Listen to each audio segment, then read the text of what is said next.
Hello everybody, welcome to Nature Calls. Anthony here, and in this video I'm going to give you my experience, my 6-month and a few extra month experience with the Tesla solar roof.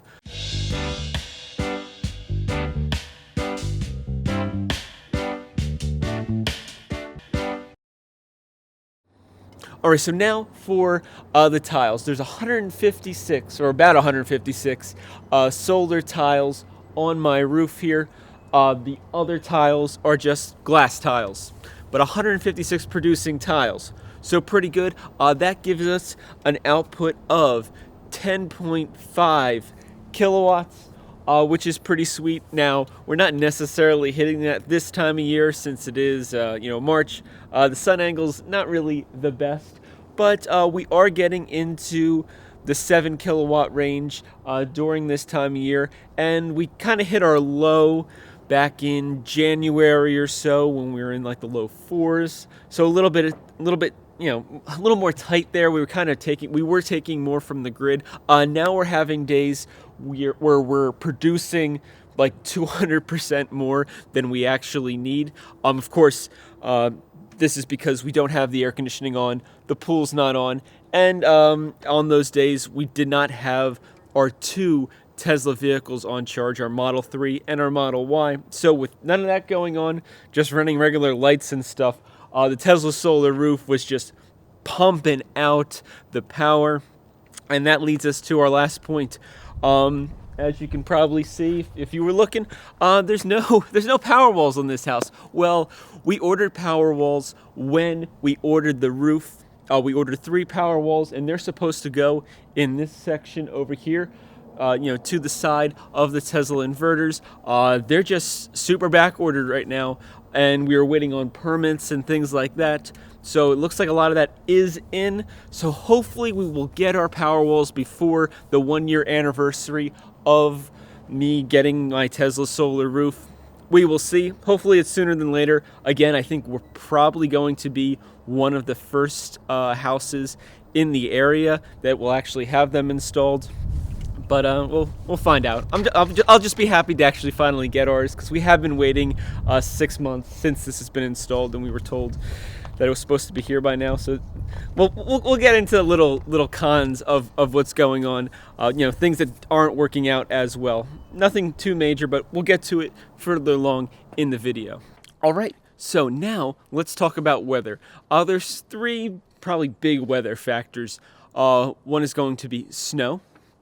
The next is going to be rain, and the third would be, high winds, because, those 3 types of weather are going to have the most effect on your roof.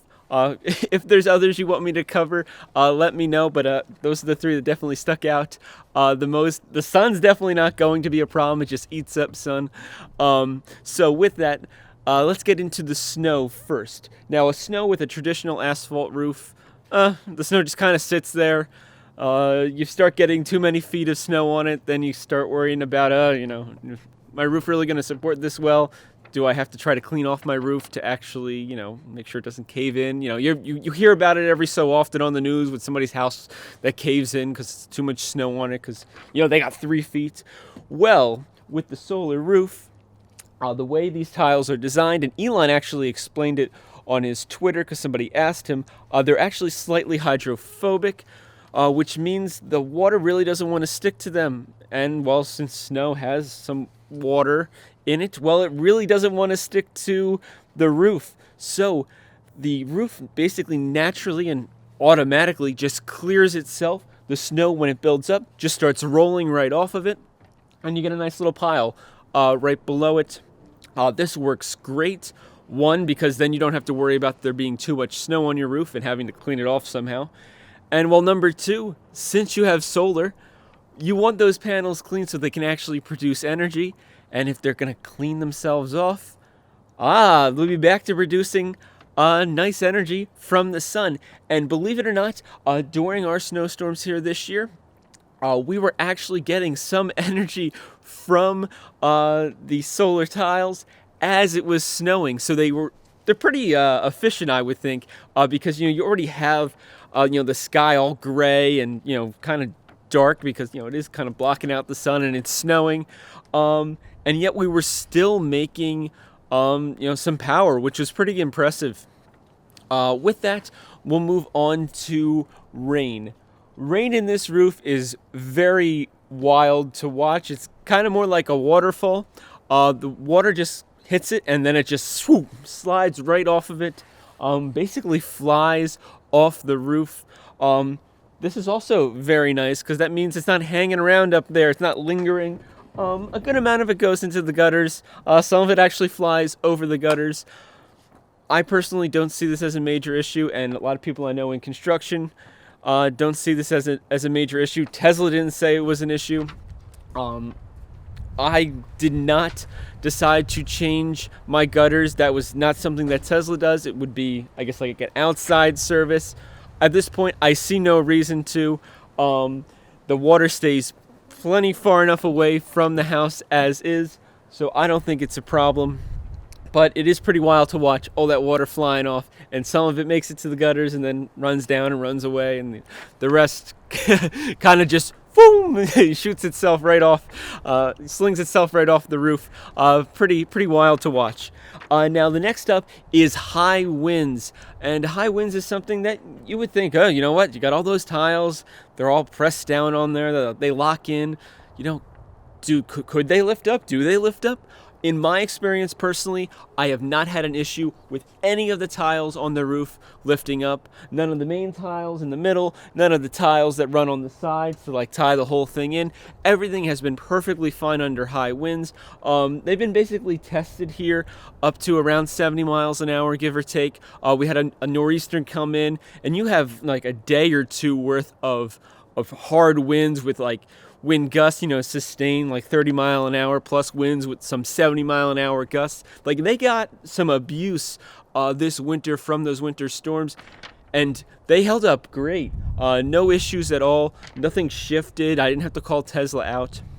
And I think that's really important because it's really giving me confidence in the reliability of this roof, and I can really understand why they put such a long-term warranty on it, because if it wasn't good, they would know that they would have to have the warranty shorter in order to not have to pay for things that break. So I can see why they're pretty confident in this roof. Now, other than that, the sun can be a little glary off the roof depending on the angle, but again, I kind of have this camera intentionally at a kind of crazy angle so you can see some of the glare. Nothing crazy, honestly. No neighbors have complained. Not that they're really close at all.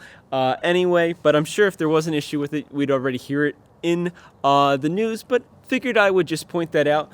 But other than that, it's looking fantastic. Now, I hinted before at some minor problems, and most of those are just associated with Tesla rolling this out. Honestly, they have not been the best at it. I appreciate them, going forward with this, but it doesn't seem to be coordinated well, in every area. The crews and stuff seem to know what they need to do, and the people that are managing them seem to know what they need to do, but then when you start getting to the project managers and up, that the people that are not actually on the ground doing these things, they seem to be kind of disconnected, and they're really slow at making sure that they're following all the local rules and regulations, when it comes to really just working with electric companies. It's not so much the towns, or at least my town seem to be pretty easy with it, but they're so slow getting the correct permits from my local electric company. It's you guys should have figured this out before making this available to the public. They seem to be adapting and learning pretty well along the way, but as I said before, I'm still waiting 6 months for my power walls. And it would have been nice to not have to wait 6 months for the power walls, because we've already had a couple times now where the power has gone out, and it would have been nice to have that battery backup just sitting there so that we can go about doing our thing without having to put everything aside because, well, the power's out. So now we got to start up the generator and try to just keep the refrigerators warm. And, being in low power mode, it would have been nice to have those, power walls when I ordered them, already installed and ready to go. But because of Tesla being a little slow on the paperwork side of things, we are delayed. Besides that, though, honestly, they do an excellent job with the team they send out. The people are already, educated in just traditional roofing. So it's not like they're just hiring fresh people. They're just retraining, already professional roofers into, how to install. They're teaching them how to install a Tesla solar roof. And, the people are knowledgeable. You can see the experience with doing regular roofs kind of roll over into doing the Tesla solar roofs. And it's really beneficial and smart on Tesla's part because you definitely want that experience. All right, so before I wrap up this video, I actually want to talk about the Tesla app and how it's, pretty handy, honestly. It's a really, clean look. I'll have a little image on the screen, for you so you guys can see what I can see. But basically, it tells you your solar, what's being produced. It updates live on your phone. It tells you what you're, pulling or bringing to the grid, depending, because if you're not producing enough solar, then you're pulling from the grid, or if you're producing too much solar than you consume, then you're, putting it back, onto the grid. It tells you your overall impact. Like today, we're 68% self-powered, 89% energy offset. We're making up for the hours of nighttime when we weren't, producing solar, because, solar panels don't work when the sun's not out. So it's pretty cool. By the end of the day, we'll probably catch that number up and, go past it. I believe we might actually have, I don't know if one of the cars is charging. I could have been wrong. Next up, we have the energy usage screen, which just tells us today how much we used. We can go into the weekly, we can go into monthlies, yearlies. We can even go into the whole lifetime of the system if you're on a couple of years worth of having the solar roof. And then other than that, they just have the service button if you need to request service for your roof. I have not had to use this, so I don't have experience with it, but I'm assuming that it works, very similar to how you would report service for your Tesla vehicle if something was broken on it that you needed fixed. Contact them, get a date, take pictures. They'll let you know if they can meet you at your house, or you have to go to a service center, things like that. They'll tell you what the bill could be, if it's free, if it's covered under warranty, things like that. I have not had to experience any of that because this roof has been really amazing, and honestly, I'd highly recommend it to everybody. If you need a roof, I would definitely get one. Or if you're doing a new construction, I would look to see if Tesla's in your area to put one in, just to be ahead of the game. The federal tax credit alone was pretty sweet. It was many thousands of dollars off. And then just the fact that we're just cutting into our electric bill so much. Our vehicles now charge for free, essentially. I'll be able to get better numbers once we get the power walls, because again, we're sending so much back to the grid on some of these days. It's like, man, I could be storing this, and then, it's hard to figure out right now because so much goes back to the grid. And then there's peak times where we're charging two vehicles and things like that. So overall, though, I still think this is an excellent value.